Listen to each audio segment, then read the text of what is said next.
Pumping breast milk can be a vital part of your breastfeeding journey, whether you're returning to work, building a stash, or exclusively pumping. Here are some simple, effective tips to help you maximize your milk supply. 1. Establish a routine. Pump at consistent times each day to signal your body to produce more milk.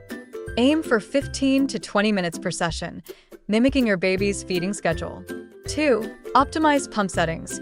Use the right suction and speed settings on your pump. Start with a gentle stimulation mode, then switch to expression mode for efficient milk flow. 3. Stay hydrated and nourished. Drink plenty of water and eat a balanced diet rich in whole grains, lean protein, and healthy fats to support milk production. 4. Massage and warm compress. Gently massage your breasts or apply a warm compress before pumping to encourage letdown and increase output. 5. Relaxation matters. Stress can hinder milk flow.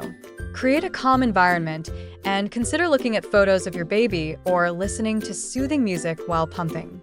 With patience and consistency, you can make pumping a successful part of your